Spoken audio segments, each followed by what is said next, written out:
Hello friends, welcome back to subject learners.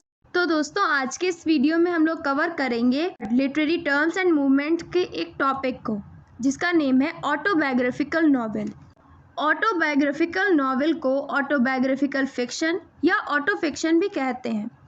ये एक fictional narrative है, यानी इमेजिनरी स्टोरी होती है। टोटली इमेजिनरी नहीं होती है, कहीं ना कहीं ऑथर की लाइफ से रिलेट कर रही होती है, उसके पर्सनल एक्सपीरियंस पे बेस्ड होती है, लेकिन उसमें कुछ ना कुछ थोड़ी सी चीज़ें चेंज कर दी जाती हैं और इसी की वजह से इसको फिक्शन कहते हैं। ऑटोबायोग्राफिकल नॉवेल में ऑथर अपनी लाइफ के ही एक्सपीरियंसेस, कैरेक्टर्स और इवेंट्स से इंस्पायर होकर और उसमें कुछ फिक्शनल एलिमेंट्स ऐड करके कोई वर्क कंपोज करते हैं। ऑटोबायोग्राफिकल नॉवेल एक फिक्शन है, यानी ये इमेजिनेशन पे बेस्ड होती है, लेकिन मेनली ये ऑथर की पर्सनल लाइफ और एक्सपीरियंस पे ही बेस्ड होती हैं और इसमें ज़रूरी नहीं होता है कि आप बिल्कुल एक्यूरेट इन्फॉर्मेशन को ही यूज़ करें। ऑथर अपने हिसाब से डिटेल्स में चेंजेस कर सकता है, जैसे कि कैरेक्टर्स के नेम में या कोई इवेंट, ताकि स्टोरी को थोड़ा आर्टिस्टिक और थीमेटिक बनाया जा सके। अब हम लोग बात करेंगे characteristics of autobiographical novel. The very first one is blends fiction and reality, यानी ऑटोबायोग्राफिकल नॉवेल इमेजिनेशन और रियलिटी का मिक्सचर होती हैं। मीन्स इसमें कुछ फैक्ट्स और इन्फॉर्मेशन रियल होते हैं या रियलिटी पे बेस्ड होते हैं और कुछ ऑथर की इमेजिनेशन पे। The second one is based on authors life. Autobiographical novels में इमेजिनेटिव फैक्ट्स होते हैं, बट मेनली ये नॉवेल्स ऑथर की पर्सनल लाइफ पे ही बेस्ड होती हैं या उनसे ही इंस्पायर्ड होती हैं। ऑथर के पर्सनल एक्सपीरियंस भी इंक्लूड होते हैं इस टाइप के वर्क्स में। Next is not strictly factual, यानी कि इसमें ज़रूरी नहीं है कि आप रियल डेटा को ही यूज़ करें। आप चाहें तो कुछ चेंजेस ला सकते हैं, क्योंकि ये ऑटोबायोग्राफी नहीं है, ऑटोबायोग्राफिकल नॉवेल है। इसमें फिक्शन का यूज़ किया जाता है, इसमें इमेजिनेशन का यूज़ किया जाता है। Fourth one is may include changed details, यानी ज़रूरी नहीं है कि आपकी लाइफ में कोई इंसिडेंट हुआ, उसमें उस कैरेक्टर का नाम राम था, तो आप अपनी नॉवेल में भी उसका नाम राम ही रखेंगे। आप उसको चेंज कर सकते हैं, आप मेल से फीमेल कर सकते हैं, मतलब चाहें तो आप, ज़रूरी नहीं है कि कोई इंसिडेंट अगर किसी लड़के के साथ हुआ है तो वो चीज़ लड़के के साथ ही दिखाएं, वहाँ पे आप लड़की दिखा सकते हैं। कोई एक प्रॉपर एरिया लग रहा है, जैसे कि दिल्ली की वो इंसिडेंट है, दिल्ली का इंसिडेंट है, तो ज़रूरी नहीं है, आप सिटी का नेम चेंज कर सकते हैं, आप एड्रेस चेंज कर सकते हैं। बहुत सारी ऐसी चीज़ें हैं जिनको आप चेंज कर सकते हैं, इसमें कोई ऑब्जेक्शन नहीं होता है। देन कैन बी फुल्ली और पार्शियली ऑटोबायोग्राफिकल, यानी ज़रूरी नहीं है कि आप पूरी तरीके से अपनी ही लाइफ को उतार के रख दें उस नॉवेल में। आप चाहें जितने चेंजेस करना चाहें कर सकते हैं। आप थोड़ा सा आर्टिस्टिक बनाने के लिए, थोड़ा उसको स्टोरी को लेंदी बनाने के लिए कुछ नए नए चीज़ें डाल सकते हैं अपने वर्क में।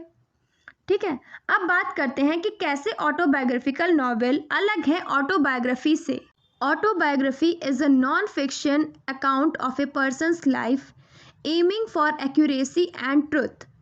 मीन्स ऑटोबायोग्राफी में किसी पर्सन की लाइफ के रियल फैक्ट्स और इन्फॉर्मेशन को ही इंक्लूड किया जाता है और इसमें जो इन्फॉर्मेशन और डिटेल्स इंक्लूड होती है वो बिल्कुल एक्यूरेट, यानी बिल्कुल सही सही होनी चाहिए और सच पे आधारित होनी चाहिए। यानी जैसे कि हम लोग किसी राइटर की ऑटोबायोग्राफी पढ़ते हैं, तो कोई वर्क पढ़ा, उस राइटर की ऑटोबायोग्राफी पढ़ी, तो ये नहीं कि आप उसका बर्थ डेट कुछ और था कहीं और कर दिया, प्लेस कुछ और थी कहीं और कर दी। ये चीज़ें ऑटोबायोग्राफी में नहीं चलती हैं। जबकि ऑटोबायोग्राफिकल नॉवेल एक इमेजिनेशन पे आधारित वर्क है, मीन्स इसमें कोई रेस्ट्रिक्शन नहीं है। जबकि ऑटोबायोग्राफिकल नॉवेल एक इमेजिनेशन पे बेस्ड वर्क है, मीन्स इसमें कोई रेस्ट्रिक्शन नहीं है, कोई आप पाबंद नहीं है कि आप बिल्कुल रियल डेटा को ही यूज़ करें। आप चाहें तो कुछ थोड़ी बहुत डिटेल्स चेंज कर सकते हैं, कुछ इंसिडेंट्स को अपनी तरफ से इंक्लूड कर सकते हैं या उनमें कुछ ट्रांसफॉर्मेशंस ला सकते हैं। जैसे कि बोल सकते हैं कि ऑटोबायोग्राफिकल नॉवेल के बेस्ट एग्जाम्पल जो हम लोग के लिए हो सकता है वो है जैसे कि सावधान इंडिया। उसमें किसी न किसी के ऊपर की स्टोरी ही तो दिखाते हैं, किसी की पर्सनल स्टोरी ही तो दिखाते हैं, पर सिटी का नेम चेंज कर देते हैं, कैरेक्टर के नेम चेंज कर देते हैं और रियल कैरेक्टर्स को इंक्लूड नहीं करते हैं, वरना ये बहुत ज़्यादा ओपन हो जाएगी उनकी स्टोरी। बिल्कुल भी कुछ लोग नहीं चाहते हैं कि डिस्क्लोज़ करें कि हमारे साथ क्या हुआ, लेकिन वो चाहते हैं कि सोसाइटी में ये मैसेज पहुँचे कि इस तरीके से आप ना गलती करें। तो यही चीज़ है, और मेनली वो चेंज करते ही हैं, मोस्टली चेंज करते हैं। बहुत ही रेयर केसेस में सेम कैरेक्टर्स का नेम में भी डाल सकते हैं, बट वो चेंज करते हैं। तो ये हम लोग की लाइफ का जो पर्सनल बोल सकते हैं वो बेस्ट एग्जाम्पल सावधान इंडिया था। ओवरऑल हम लोग कह सकते हैं कि ऑटोबायोग्राफिकल नॉवेल ट्रूथ यानी रियलिटी और फिक्शन यानी इमेजिनेशन का मिक्सचर होती हैं, और जिसमें ऑथर अपनी लाइफ और लाइफ के एक्सपीरियंसेस को एक क्रिएटिव तरीके से प्रेजेंट करते हैं और उनको अपनी लाइफ से पर्सनली भी इंगेज्ड रखते हैं। मीन्स कुछ अपनी लाइफ के भी सीन्स को स्टोरी में डालते हैं ताकि हम लोग को ऐसा लगे कि ये उनकी पर्सनल स्टोरी है, ये ना लगे कि हाँ बिल्कुल ही कुछ फिक्शियस हम लोगों ने कुछ पढ़ा है, किसी की पर्सनल लाइफ की स्टोरी है, हम लोग को उससे हम लोग इंगेज्ड रहते हैं, ज़्यादा इमोशनली अटैच्ड हो पाते हैं। तो यही है ऑटोबायोग्राफिकल नॉवेल। अब हम लोग एग्जाम्पल्स की बात करते हैं कि ऑटोबायोग्राफिकल नॉवेल में जो कुछ फेमस एग्जाम्पल्स हैं। The very first is David Copperfield by Charles Dickens. Next, The Way of All Flesh by Samuel Butler. Next, Great Expectations by Charles Dickens. And last one is I Knew Why the Caged Birds Sing by Maya Angelou. Also मैं ये आपको बताना चाहूँगी कि autobiographical novel और industrial novel के hand written notes मैंने channel पे प्रोवाइड कर दिए हैं, आप लोग देख सकते हैं।